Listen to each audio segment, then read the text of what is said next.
Hi book lovers, welcome back to my channel. For my very first reading vlog of 2024, I wanted to read some 2024 romances. I actually have not read a single one yet. I haven't touched my ARCs. I honestly don't remember the ARCs that I even have. So I'll go over all of my options to read, but the only book that I know I will be reading for this vlog is Bride by Ali Hazelwood. This is basically a Bride reading vlog plus maybe a bonus 2024 release or two, but I have been dying to finally start this one since I first got a copy of it. This is the beautiful art copy that I pretty much begged Ali and her publisher for. This is her very first paranormal romance. It's a very classic vampire and werewolf type of paranormal romance, and it's out February 6th. So I'm trying to stick to either January or February releases because, you know, anything after that is just too far away. I mean, I'm still not going to talk about any spoilers or anything since these books are not out yet. But yes, the first book that I will be reading for this vlog is Bride, and I am so hyped. I am praying I love this because, well, I love Ali. I love her contemporary romances. I even loved her YA book. So I have high hopes for her first paranormal romance. And also I know how much she loves paranormal romances in general. Like, we share love for Nalini Singh, and I know there's going to be a special Barnes & Noble edition of Bride when it comes out, which includes bonus content, which is pretty much going to be a love letter from Ali to Nalini. So I need to get my hands on that when it's out. I do also own the e-arc of this. Let me pull up what I have on my Kindle. But yes, I am probably just gonna read on the ebook because reading a paperback is gonna take me so much longer, and plus I love highlighting on my Kindle. So I'm gonna start on Bride today, and then I'm gonna have to choose another 2024 release to read. And I finally organized a bit. This is my book cart. It used to basically be another mini bookshelf, but I've somewhat organized it. So the top row is all my ARCs, the unreleased ARCs. The middle row is still like a mini bookshelf. I will put these away sometime later. What we're gonna focus on is this top shelf. So let me show you guys the ARCs that I have. This is Damaged Goods by LJ Shen. This one is out in January. It's gonna be out pretty soon. It's book 4 in the All Saints series, the All Saints High series, which I read a long time ago when they first came out, and this is like a bonus 4th book. This is Any Duke in a Storm by Ali Howard. This is part of her Daring Duke series. I freaking loved the 3rd book that came out last year. It was so good, one of my favorites of the year. So I am very excited for this 4th book. It's also out in January 9th, and I have been meaning to read more historical romances this year, so this is also going to be a contender. I mean, the heroine is a renowned international spy, and it's set out at sea. This one is an arc of Next of Kin by Hannah Bonham Young, which I actually already have read. I read it back when it was an indie, and it got picked up by a publisher, so now it's re-releasing in February 6th. So I'll put that back. Ooh, I do really also want to read Fangirl Down by Tessa Bailey because I love me some Tessa Bailey. It's the first book in her new series. It's a sports romance, golf romance. Honestly, I will probably end up picking this one because out of these 3, I am most excited about Fangirl Down, and it is another February release, so it's not too far out. Here are some more February ARCs that I have. An Education and Malice by S.T. Gibson. This is dark academia, it's sapphic romance, and I think it's got a paranormal twist to it. And I mean, I loved the author's Dracula book, A Dowry of Blood. That one was so good, so I'm excited about this. I'm also excited about When Grumpy Met Sunshine by Charlotte Stein because I used to love this author's books, but they were more on the angsty side, and this is going to be her very first rom-com, obviously Grumpy Sunshine, and this is Ready or Not by Cara Bastone. It's got this bright, colorful cover, and it's got Friends to Lovers and Surprise Pregnancy. Gothic Kana by Runix is also another republished arc that I have. This one I already read, so I will not be reading it for this vlog, but look how pretty this new cover is. It's gonna re-release in hardcover, I believe, with sprayed edges, and I'm so excited. I have Faking It by Beth Reekles, who is also the author of The Kissing Booth, which I've never read, and I've also never really watched the movie. I've watched reaction videos of the 3 movies, but I've never sat down and watched them myself. They're just not anything that I'm interested in. I do have a friend who is obsessed with Jacob Elordi though,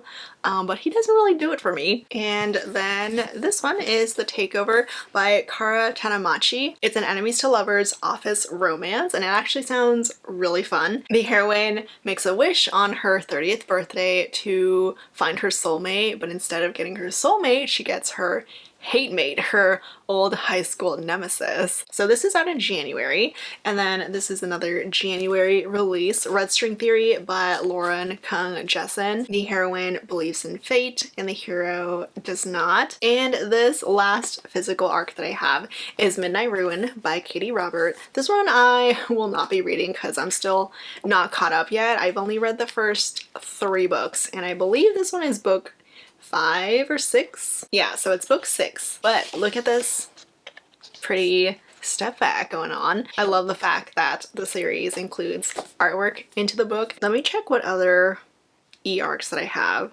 So I do have a bunch from Berkeley because I get their NetGalley arcs, but I haven't really downloaded anything besides Bride. And I also recently just downloaded Funny Story by Emily Henry, but that one's not out until way later, so I won't be reading this, but I do want to at least show you guys. The arc is here. I have it downloaded and everything, and I almost want to just jump in and read it, but I won't. I will hold myself back and I will get started on reading Bride. I'm so freaking hyped for it. That's pretty much it. I will check back in once I've started reading some of Bride.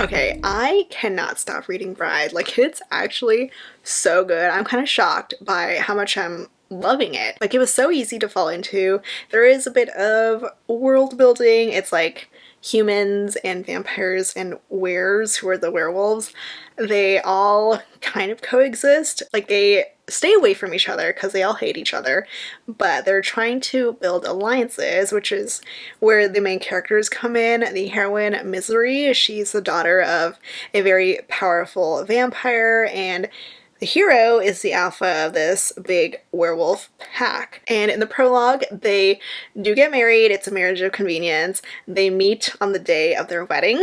The beginning did actually have me a little confused because the prologue is the wedding, and then the first chapter actually takes place before the wedding. So I was like, wait, what's going on here? The timelines had me confused, but it's all good now. And I'm currently on chapter 13. So I'm 41% into this book, and I've only been reading for a little while, but I'm just flying through this book. It's fantastic. It's so funny too. I love the heroine's sense of humor. She's super sarcastic and very self-deprecating. She's a vampire who has been through quite a lot of stuff. Like, even as a child, her father is not a good person at all. He places the good of the vampires as a whole above his own daughter. So you can imagine the stuff that he would put her through just to advance his career. Anyway, the story is good, the plot is good, the romance is going a little bit slowly, but the interesting thing about the romance and the hero, Lo, we get little snippets of his point of view at the beginning of each chapter. It's like a sentence, a couple sentences in his point of view, third person point of view. Otherwise, the rest of the book is told through Misery, and pretty much every little snippet that we get from Lo is him being tortured by Misery, and she has absolutely no idea, because on the day of their wedding, in the prologue, he is able to smell her, and he figures out who she is to him. I'm not going to say what it is, but you can probably guess. And it's also not really a spoiler because it's literally in the prologue, but I'm just going to avoid saying it since the book is not out yet. But it is, you know, a paranormal romance, and it has a classic paranormal trope in it. And because Misery is a vampire, she has no idea what she means to Lo. And basically every time that he is around her, every time he smells her, he's just in agony. That's one of the reasons why I love Ali Hazelwood so much, is how good she writes her heroes. Like, even though we don't get male point of views in her books, we still are able to feel so much from them. We're able to understand exactly what they're going through, even through just the heroine's eyes. And I mean, it is Ali, so we're gonna have a ton of pining on the hero side. That's pretty much a guarantee in her books now, and I'm here for it. So I'm gonna continue reading. I am almost halfway done, and I'm probably gonna finish this up real quick because I cannot stop reading. It's so good.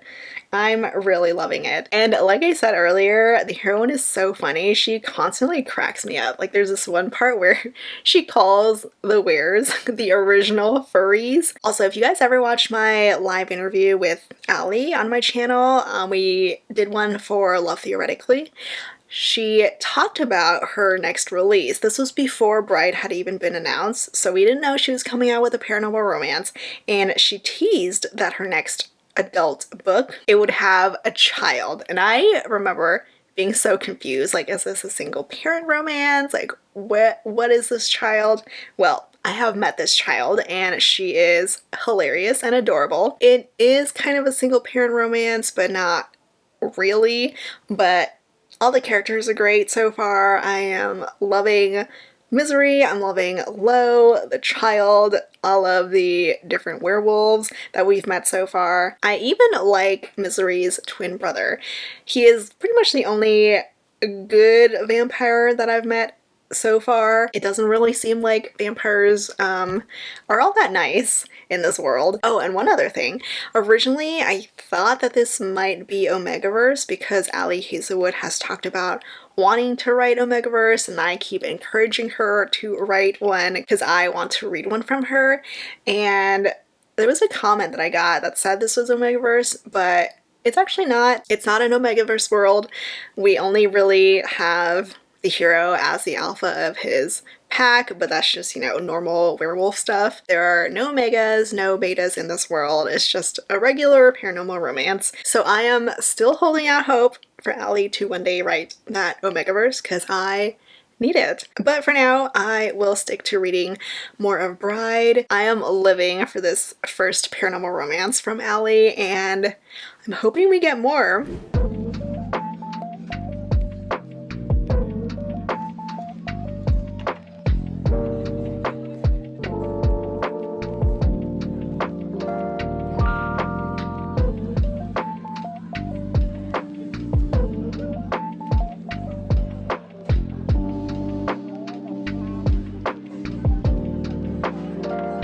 So I kind of just flew through the rest of Bride. I could not stop reading this. I loved it. Honestly, 5 stars. It was so good. Like, it's hilarious. I love the world here. I am excited to read more of it. I am begging Ali to write more paranormal romances. And I mean, the ending of this definitely seems to lead into, you know, we're getting more of these characters and of this world. And the romance is very classic Ali Hazelwood because of how hard the hero pines and wants the heroine, and she is kind of oblivious to it. But I love them. Misery especially. She is such a fantastic heroine. She's definitely one of my new favorite heroines from Ali Hazelwood. Okay, so I don't think I actually talked about the plot of this book. Like, yes, there's a marriage of convenience, but there's also like something else going on. But basically the reason why Misery agrees to this marriage of convenience is because she's trying to find her missing best friend. And when Serena disappears, Misery only has one lead, and that one lead is her new husband. It gets a little action-y towards the end of this book. You get a little suspense going on. It's just a very fun and exciting read. I really had the best time with it. I was never bored with anything. I loved learning about this world. I love the steam here as well. We get quite a bit of it towards the second half of this book. We have a hero who is so desperate for the heroine and her body because he needs it so badly. And I did love getting to know more of Misery's twin brother. I absolutely need a book. I need a romance for Owen. I mean, I already love him. He was hilarious, but also I would just love to read a romance, an Ali Hazelwood romance where the hero is a vampire, because it does seem like the next possible book, the next possible couple here, if this is gonna turn into a series, which I am hoping it will be, but it seems like the next hero is going to be another Were like Lo. I love the fact that we get little snippets of his point of view at the beginning of each chapter. That is such a nice touch. It also gives us a little insight into the whole Were world, because we don't really get too much of it because we only get Misery's point of view, and she's more on the outside of this whole pack. I mean, she's slowly getting integrated. She literally married into it, but I definitely would have loved to learn more about the Weres in this world. But yeah, Ali Hazelwood really knocked it out of the park with her very first paranormal romance. It's like she was meant to write paranormal romances, and I'm so happy that this book exists. She really kept this on the down low. Like, she dropped it as a surprise, like Beyonce dropping her surprise album. This was the last thing that I could have expected from Ali, but also it makes so much sense. So 2024 is kicking off to a great start. My very first read was a 5-star read, so I'm hoping my next read will also be good. I think I said it's probably going to be Fangirl Down, but it's definitely going to be a physical book. I don't remember the last time I read a physical book. It's been quite a while. I'm definitely mostly an ebook or an audio girl. I don't remember if I mentioned that I also have an arc of This Could Be Us by Kennedy Ryan, which I'm also so hyped about, but it's coming out in March. So I won't be reading it for this vlog. I also won't be reading it until a bit later because it is going to be, spoiler alert, the March book club read for Ravished by Romance, my book club. So next time I check in, I will have started my next read. Also, a reminder, Bride is releasing February 6th, so not too much longer of a wait.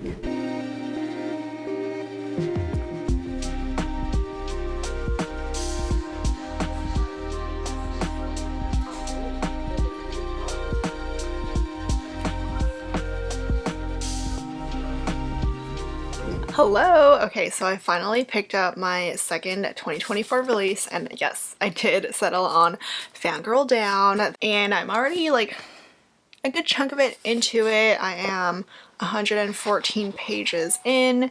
I'm on chapter 13. I am liking it so far. I mean, I'm a big Tessa Bailey fan. I've been reading her for a very long time now. Very predictably, she does write, you know, insta-lust, insta-love. There's always going to be a ton of steam, a lot of dirty talk, so it all works well for me. This one is a bit different though, just because the hero is an extreme grump and he doesn't allow himself to, you know, fall into his feelings, his instant feelings for the heroine. The hero is a professional golfer who has fallen from his throne. Wells was at the top of his career, even though he didn't have the best personality, but he kind of self-sabotaged. So his golf career is now in the drain, and the heroine was his biggest fangirl. Josephine would literally cheer him on like every single game that she could go to, and he recognized her every single time. But then he quits and she gives up on him, and that pretty much all happens at the beginning of the book. And then the story begins with Wells showing up out of nowhere to Josephine's golf shop, which is in tatters after a hurricane. He feels bad in his very grumpy, surly way, and he gives her the job of being his caddy. Personally, I have no idea what a caddy is or what a caddy does. I didn't even realize that golfers had caddies. Golf is probably the sport that I know the least amount about, and that's definitely because I don't come across it enough in romance books. What I know of sports comes from romances, okay? With the exception of swim, because I at least used to swim. But yeah, Josephine becomes Wells' caddy. She goes traveling around with him when he re-enters the industry. But no one's really happy about Wells being back because he has such a terrible attitude. He's definitely the kind of grump who does not care about anything or anyone, but now at least Wells does care a little bit about Josephine. I am a quarter of the way through and they're finally, you know, starting the first tournament. It was kind of funny how Josephine's parents did not believe her when she said that she was gonna be Wells's caddy. They legit thought she was joking, but I really like these characters. I mean, Wells, yes, he is a grump, but I see the softie inside him. Josephine is very fun, very quirky, definitely able to stand up to Wells's surliness, and she's also a heroine with type 1 diabetes. Like, this is the first time Tessa Bailey is writing about a character with diabetes ever since her daughter was diagnosed with type 1 diabetes. So we do get to see Wells being a little protective over Josephine because of it. So it's good. I'm excited to read more. It's gonna be slow going though, just because it is a paperback, and I don't remember the last time I actually read a physical paperback or hardcover. I just read so much slower. So I will be taking my time with this and I'll update you guys when I have read more.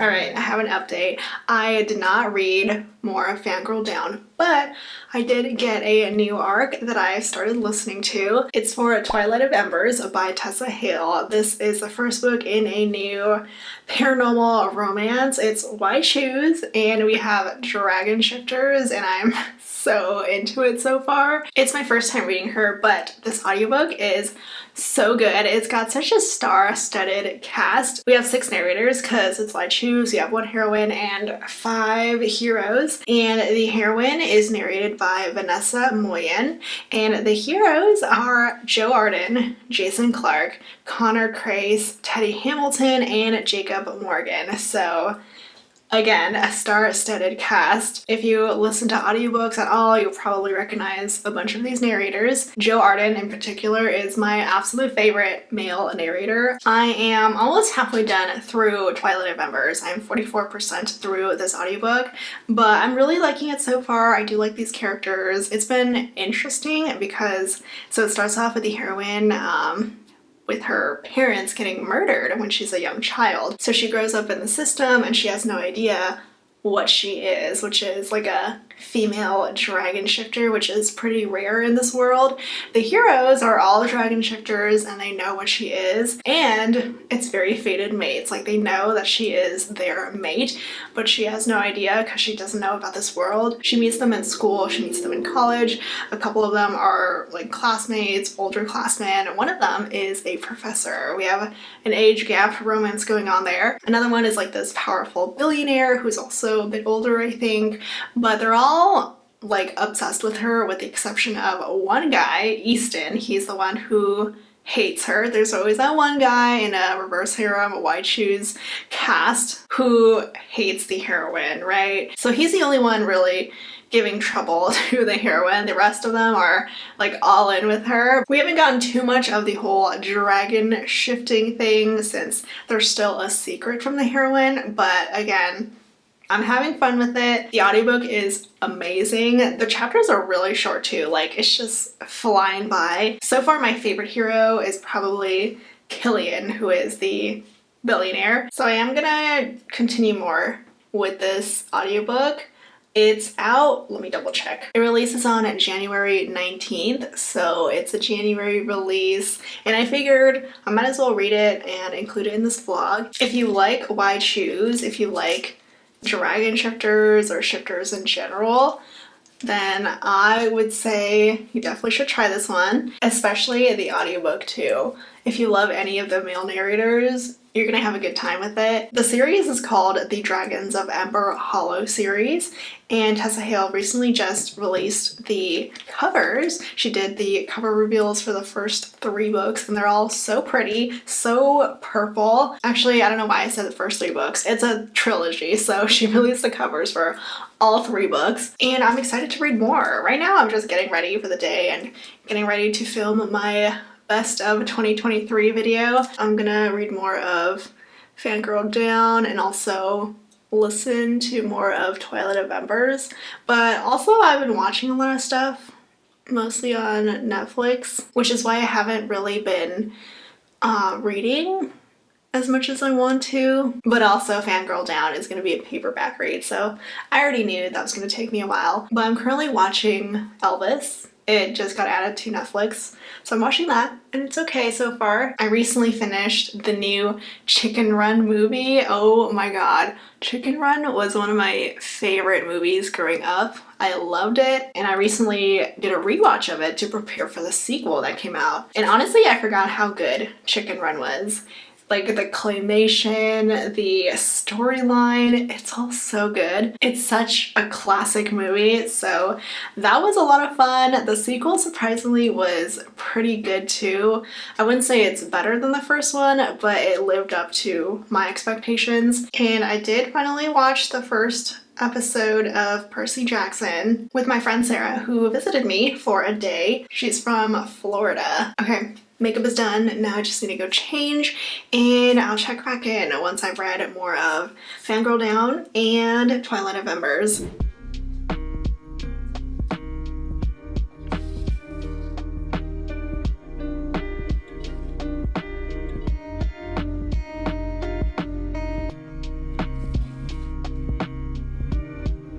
Okay, update time. So I have read a good chunk of Fangirl Down, and it's great so far. I actually just got to the part where they're doing what they're doing on the cover. During this one part, she is a little bit too short to see this specific area, so Wells is like, okay, hop on, and he gives her a piggyback ride. So these two are adorable together. They're also super horny. I kind of love all the flirting that they're doing. Like, they know they shouldn't be flirting, especially since he is essentially her boss, but they just want each other too badly. Steam wise, I mean, it's Tessa Bailey, so you know it's always going to be steamy, but it's been a little bit slower, which is nice. It's mostly just the chemistry building between them. They keep shooting eyes at each other. They keep admiring each other's bodies. Like, Josephine is obsessed with Wells's firm bubble butt. I also did finish up the audiobook of Twilight of Embers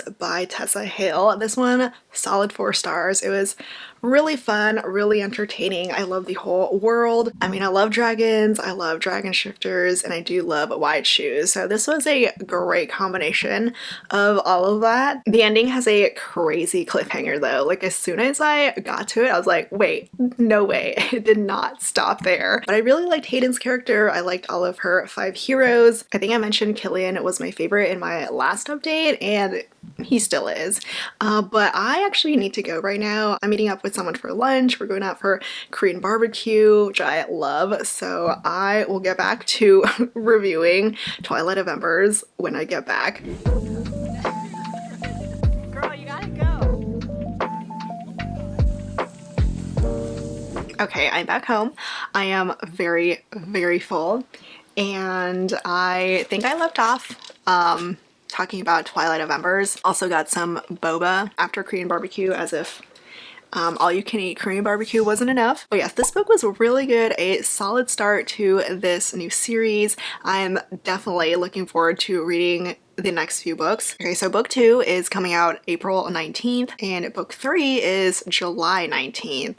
So only a couple months in between each release, which is pretty impressive. And like I said, I'm excited to read what happens next, especially after that terrible cliffhanger. If you're a fan of white shoes, of paranormal romances, of...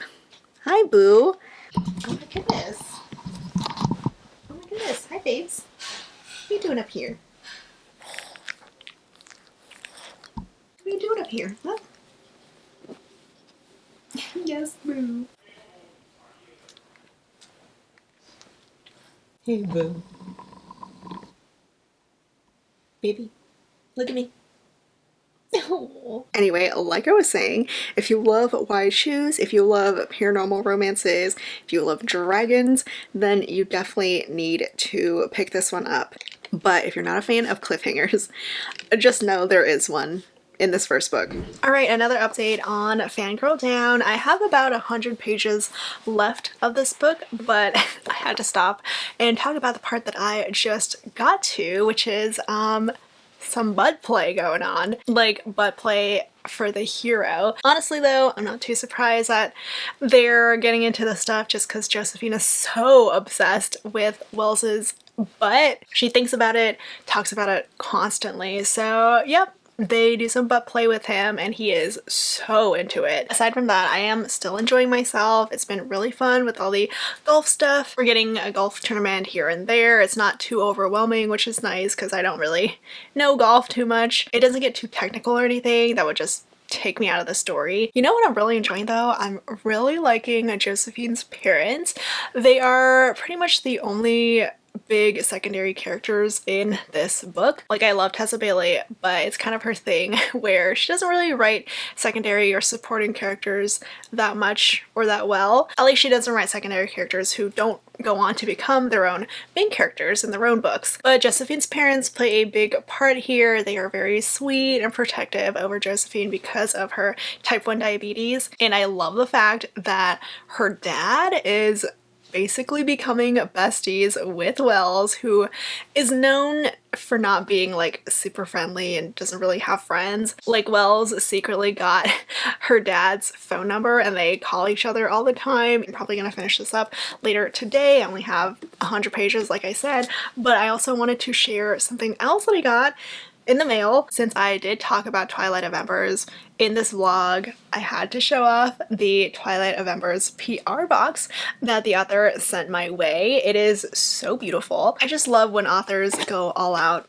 on their boxes. So you all know Twilight of Embers is a dragon shifter wide shoes romance, and look what's inside the box. It's a freaking dragon plushie. How adorable is this thing? Also in the box are some sticky note tabs and a highlighter, and then there are also some tarot cards. So these cards are each for a different character. This one is the heroine Hayden. It says Dragons of Ember Hollow. We have the Professor Maddox, who is, you know, the forbidden professor who is 10 years older than Hayden. The tortured hero is Easton, who is the jerk, the one who I still haven't warmed up to yet. The golden retriever is Knox, who is Easton's twin brother, and he's the football player. The alpha billionaire is my favorite, Killian. The broken one should be Kale. He's very broken and very damaged. And of course, here's the book itself. It's this beautiful hardcover. I was not expecting a hardcover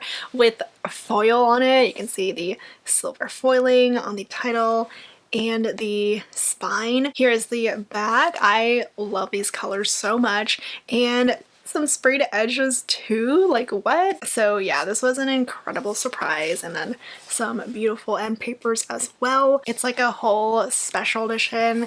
I don't know if this is actually going to be on sale from the author, maybe, but this whole package was just amazing. And again, dragon plushie. Anyway, I'll be back once I finish up Fangirl Down.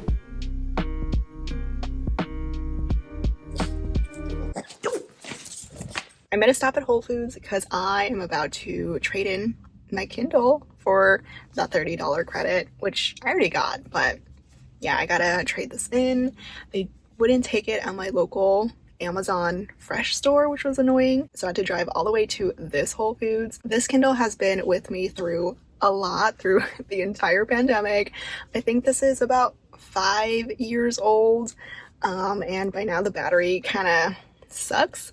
It would barely last maybe a couple days, 1 or 2 days before I'd have to charge this, which is really sad for a Kindle because its battery life is usually really long, and the battery goes down even when I'm not using it. So I'm trading this in. My friends did gift me a new Kindle Paperwhite for Christmas, so I am still not over that. So it is time to say goodbye to this Kindle.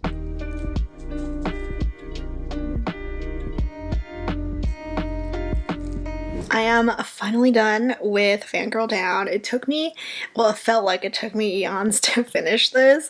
I mean, there's a reason why I like to stick with ebooks or audiobooks, because paperbacks just take me way too long. But anyway, this was a solid 4-star read from Tessa Bailey. It's very classic Tessa Bailey in a way where you pretty much know what you're getting into. Like, you have two main characters who are gonna be obsessed with each other, who are gonna be super horny for each other. They fall fast and hard. It's just a very no thoughts, just vibes type of read, which, hey, I was in the perfect mood for. I think between Josephine and Wells, the heroine was actually my favorite between the two. I liked her strength and her optimism. Like, she's lived with type 1 diabetes her entire life, but she doesn't want it to define her, and she doesn't want to be treated any differently because she has it, and she finally meets someone. She meets a man who is exactly what she wants. I mean, not to say that I didn't like Wells too. He had some great dirty talk. He's a type of hero who will move heaven and earth to make the heroine happy. So of course I'm gonna enjoy a hero like that, but sometimes he did come across as very one-dimensional. He does have a whole backstory, like his tragic past is a reason why he self-sabotages and why he ruined his own career. And by the end of the book, he's like, oh, I'm the problem, it's me. I'm like, yeah, buddy, what did you expect? And his character growth is just learning how to be nice, which I can't say is all that exciting. I would say just don't look too close at his character and you'll have a good time. Despite how long it took me to read, I still liked it, and I'm really excited for the next book now. It's gonna be about Wells and Josephine's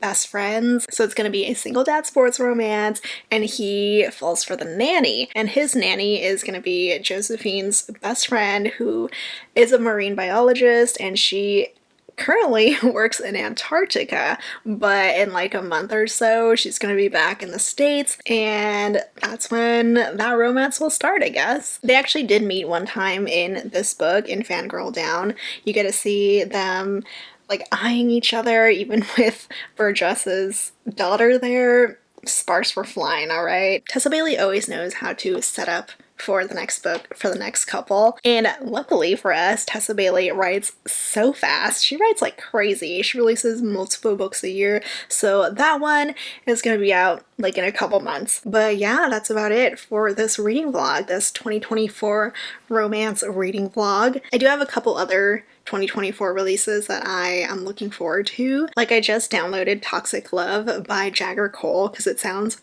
amazing. Oh, and I was doing a reread of one of my favorite books from last year, Liars Like Us. So clearly I'm in a dark romance mood. So if you have any dark romance recommendations for me, what books you want me to read, possibly for a video, let me know. As always, thank you so much for watching, and I will see you all next time. Bye!